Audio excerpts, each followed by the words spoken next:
बोले पुरुषोत्तम भगवान की जय।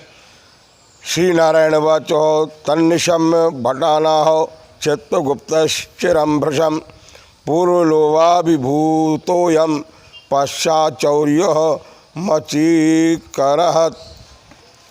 श्री नारायण बोले, चित्रगुप्त धर्मराज के वचन को सुनकर अपने योद्धाओं से बोले, यह कदर्य प्रथम बहुत समय तक अत्यंत लोभ से ग्रस्त हुआ, बाद चोरी करना शुरू किया, इसलिए प्रथम प्रेत शरीर को प्राप्त कर बाद वानर शरीर में पहुंचा।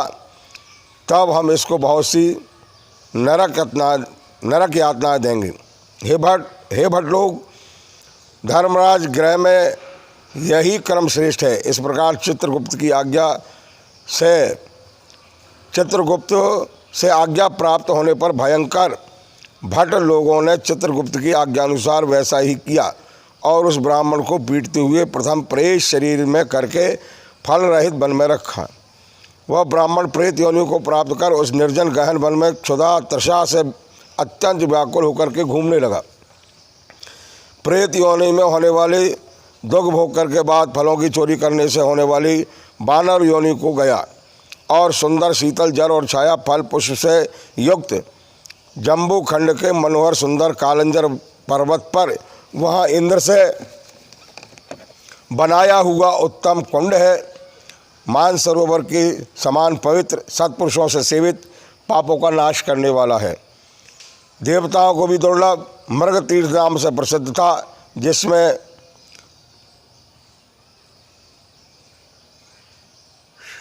श्रम करने से श्राद्ध करने से पितर लोगों को सद्गति प्राप्त होती है। वहाँ पर देवता लोग दैत्यों के भय से मृग होकर के निरंतर निर्भय स्नान करने लगे, इसलिए विद्वान लोग उस कुंड को मृग तीर्थ कहते हैं। मनुष्य शरीर को प्राप्त करके यह ब्राह्मण वहाँ फल फूलों की चोरी करने के पाप से प्रथम वानर शरीर को प्राप्त हुआ। नारद मुनि बोले कि त्रैलोक को पवित्र करने वाले रमणीय मृग तीर्थ में पाप कोटि से युक्त वह दुष्ट वानर कैसे वास करता हुआ। हे तपोधन, मेरे मन के संदेह को काटो, क्योंकि आपके समान गुरुजनों का अपने शिष्यों के विषय में कभी भी गोप्य नहीं होता है, कुछ भी छिपाते नहीं हैं शिष्यों से। सूत जी महाराज बोले कि हे प्रलोक, इस प्रकार नारद मुनि से प्रेरित होने पर अत्यंत प्रसन्न तपोनिधि नारायण भगवान नारद मुनि का सत्कार करते हुए बोले। श्री नारायण बोले कि कोई चित्रकुंडल नाम का महान वैश्य था, पतिव्रत धर्म में परायण तारका नाम की उस वैश्य की स्त्री थी। उन दोनों ने भक्ति से पवित्र पुरुषोत्तम मास का व्रत किया। जब श्री पुरुषोत्तम मास का व्रत करते उन दोनों का श्री पुरुषोत्तम मास व्यतीत हो गया। अंतिम वाले दिन के आने पर स्त्री के साथ हर्ष से युक्त श्रद्धापूर्वक चित्रकुंडल ने उद्यापन किया। पुरुषोत्तम के उद्यापन विधि करने के लिए वेद और वेदांग को जानने वाले गुणी स्त्री सहित ब्राह्मणों को बुलाया। हे नारद, वहाँ पर धन के लोभ से कदर भी आया। उद्यापन विधि के पूर्ण होने पर चित्रकुंडल ने बहुत बड़े दानों से उन सपत्नीक ब्राह्मणों को प्रसन्न किया। उन समस्त ब्राह्मणों के प्रसन्न होने पर भूयसी दक्षिणा दी और उस दी हुई भूयसी दक्षिणा से प्रसन्न अन्य सब ब्राह्मण गृह को गए, परंतु अत्यंत लोभी कदरी उस वैश्य चित्रकुंडल के सामने रोता हुआ खड़ा हो गया और विनय से नम्र होकर गदगद वाणी से बोला, हे चित्रकुंडल, हे वैशेष, हे भगवत भक्ति के सूर्य, आपने पुरुषोत्तम मास का व्रत विधि से अच्छी तरह किया है।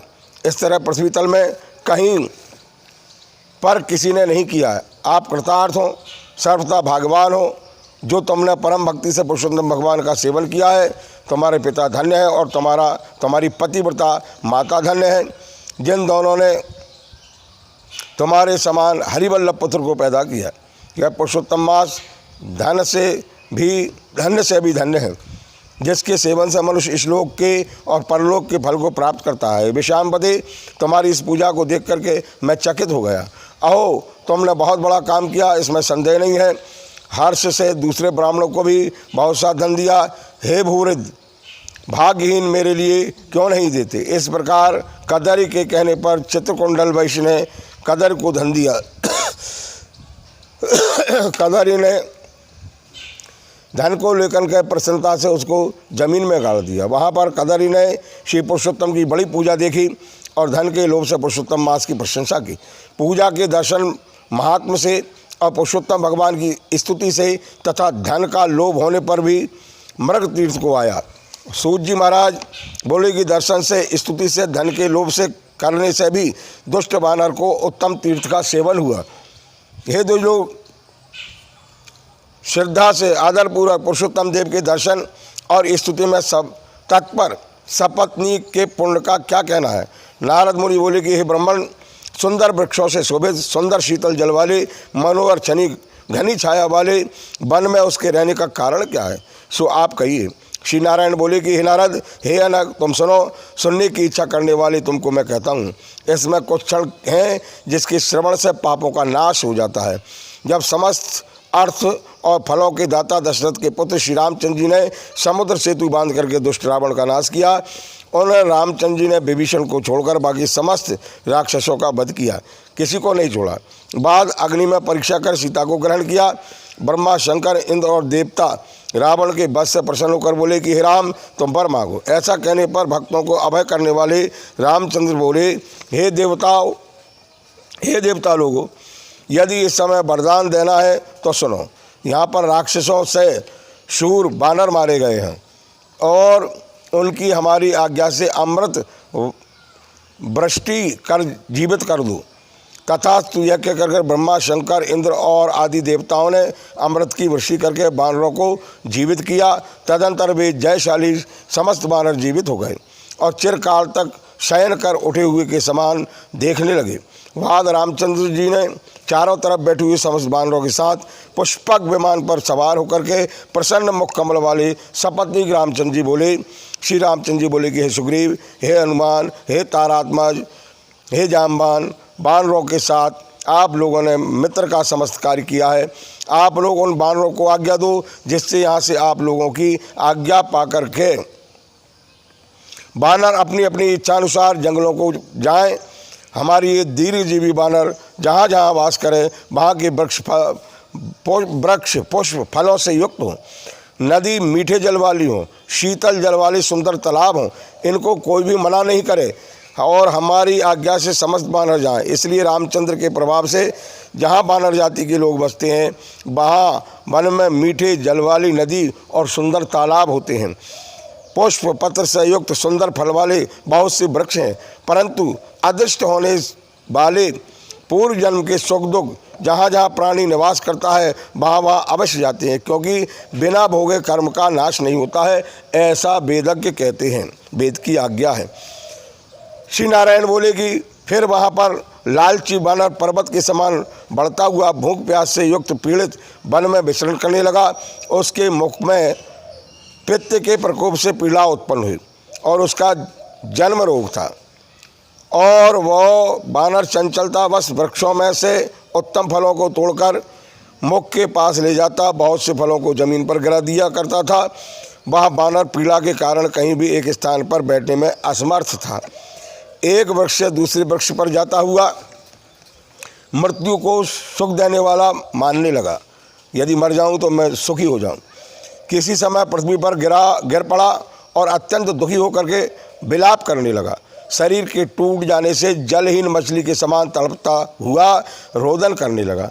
शिथिल शरीर वाला, गलित मुख वाला वो बानर भूख प्यास से पीड़ित हो गया और उसके समस्त दांत मुख रोग से पीड़ित होकर के गिर गए और पूर्व जन्म के कृत पाप से किए पाप से इस तरह दुख को प्राप्त हुआ।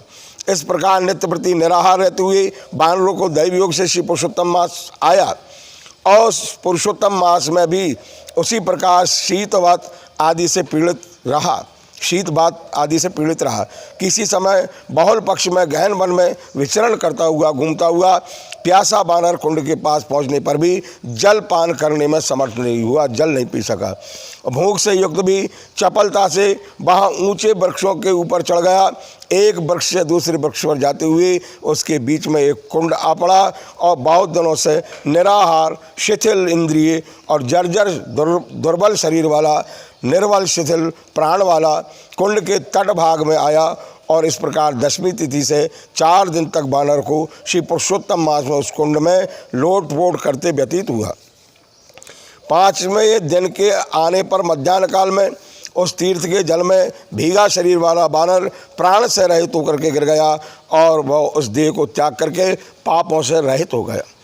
तत्काल दिव्य आभूषण से भूषित दिव्य देह को प्राप्त किया, जो कि नील कमल के समान श्याम वर्ण, करोड़ों कामदेव के समान सुंदर, चमकती हुई रत्नों से जटित किरीटधारी, सुंदर शोभायमान मत्स्य कुंडल वाले, शोभायमान पवित्र पीतर वस्त्रधारी, कमर में रत्नों से जटित मेखला वाले, शोभायमान बाजूबंद कंकण अंगूठी हार से शोभित, नीलवर्ण के टेढ़े चिकने वालों से आवृत सुंदर मुख था।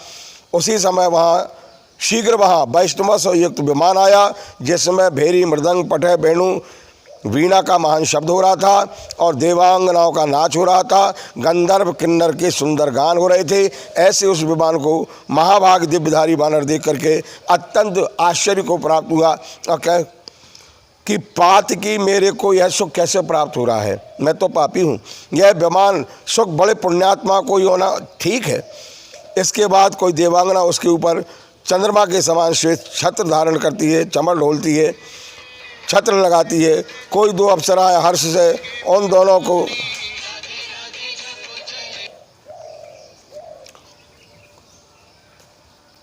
कोई पान हाथ में लिए खड़ी है और उसके सामने अप्सराएं नाच कर रही हैं। कोई गंगा जल से भरी हुई झाड़ी को लिए खड़ी है, कोई उसके सामने खड़ी गाने बजाने में तत्पर है। इस प्रकार उस वैभव को देख करके चित्र में बने हुए के समान निश्चल हो गया। क्या है मुझ दुष्ट पातकी को किस पुण्य के प्रभाव से ये सब प्राप्त हुआ? मेरा कुछ भी पुण्य नहीं है जिसमें मैं हरि भगवान के परम पद को प्राप्त करूं। श्री नारायण बोले कि इस प्रकार तर्क करते हुए कदरी ने सुख का बहुत बड़ा खजाना दिव्य विमान को सामने देख करके आश्चर्य किया। बाद हरिभटों ने उस कदरी का हार्दिक अभिप्राय जान करके, मन की बात जान करके उसके सामने विनय पूर्वक हाथ जोड़कर उसके चरणों में नमस्कार करके वानर शरीर को त्यागे हुए उस कदरी को सुंदर वचन कहा। बोले पुरुषोत्तम भगवान की जय।